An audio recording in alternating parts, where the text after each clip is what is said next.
Hello అండి, welcome back to my channel Janu's kitchen world. ఈరోజు నేను టిఫిన్ సెంటర్ స్టైల్లో పచ్చిమిర్చితోటి అల్లం చట్నీ ఎలా తయారు చేసుకోవాలో చూపించబోతున్నానండి. మా కృష్ణా డిస్ట్రిక్ట్ సైడ్ ఈ అల్లం చట్నీ అనేది కంపల్సరీగా టిఫిన్ సెంటర్స్లో వేస్తూ ఉంటారండి. పల్లీ చట్నీతో పాటు ఈ చట్నీ కూడా కంపల్సరీ వేస్తారు. దీని టేస్ట్ అనేది చాలా బాగుంటుందండి. ఈ అల్లం చట్నీ ఇడ్లీ, దోశ, బోండా దేంట్లోకైనా పర్ఫెక్ట్గా సెట్ అయిపోతుందండి.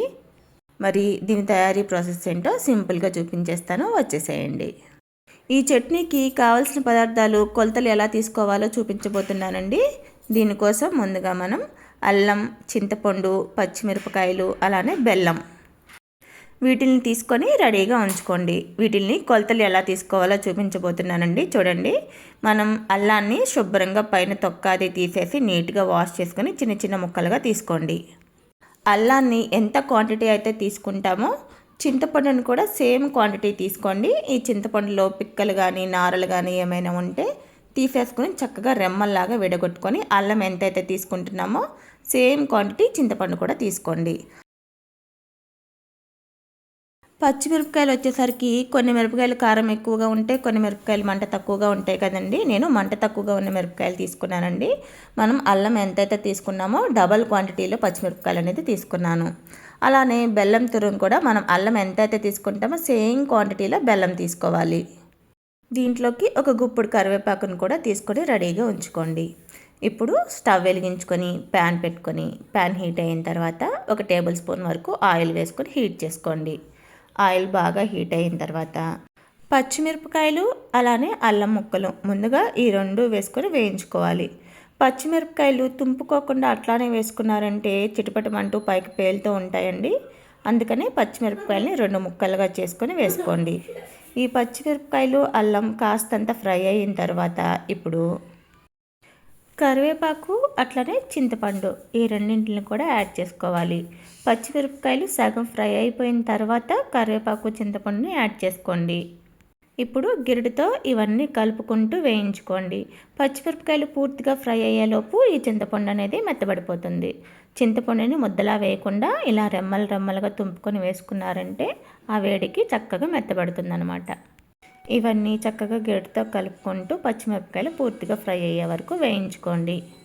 ఇప్పుడు స్టవ్ ఆఫ్ చేసుకుని ఈ ఇంగ్రీడియంట్స్ అన్నీ పూర్తిగా చల్లారబెట్టుకోండి. ఇవి పూర్తిగా చల్లారిన తర్వాత ఒక మిక్సీ జార్ తీసుకొని మిక్సీ జార్లోకి మనం వేయించుకొని చల్లార్చుకున్న ఇంగ్రీడియంట్స్ అన్నీ వేసుకోవాలి. ఇప్పుడు రుచికి తగినట్లుగా 1 టీ స్పూన్ వరకు సాల్టు, 1/2 స్పూన్ వరకు పసుపు, 1/2 స్పూన్ వరకు జీలకర్ర వీటిని కూడా యాడ్ చేసుకొని దీంట్లోకి ఒక 4 నుంచి 5 వరకు వెల్లుల్లి రెబ్బలను కూడా యాడ్ చేసుకోండి. బెల్లం తురుమును కూడా యాడ్ చేసుకొని ఇప్పుడు దీనికి మూత పెట్టి కన్సిస్టెన్సీకి తగినట్లుగా కొద్దిగా గోరువెచ్చటి నీళ్ళని పోసుకొని మిక్సీ పట్టుకోండి. ఇక్కడ మీరు ఒక విషయం గుర్తుపెట్టుకోవాలండి. మీరు కనుక పచ్చడిని ఒక వారం రోజులు స్టోర్ చేసుకోవాలి అనుకుంటే గోరువెచ్చటి నీళ్ళతో మిక్సీ పట్టుకోండి.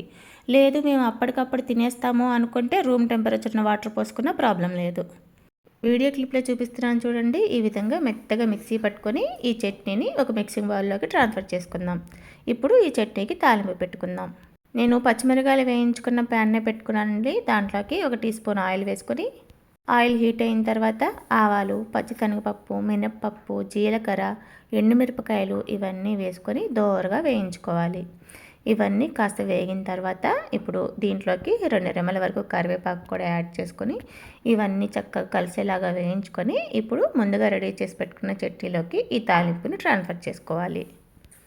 అంతేనండి, ఎలాంటి బ్రేక్ఫాస్ట్లోకైనా పర్ఫెక్ట్గా సెట్ అయిపోయే అల్లం చట్నీ రెడీ అయిపోయింది. ఈ చట్నీని ఫ్రిడ్జ్లో పెట్టుకుంటే 1 వీక్ వరకు నిల్వ ఉంటుందండి. బయటే పెట్టుకున్నారంటే 1 డేలోనే కంప్లీట్ చేసేయాలి. మరి ఇలాంటి రుచికరమైన వంటల కోసం జానూస్ కిచెన్ వరల్డ్ ఛానల్ని సబ్స్క్రైబ్ చేసుకోండి. ఈ రెసిపీని కనుక ట్రై చేసినట్లయితే ఎలా వచ్చిందో నాకు కామెంట్ చేయడం మర్చిపోకండి. Thank you for watching.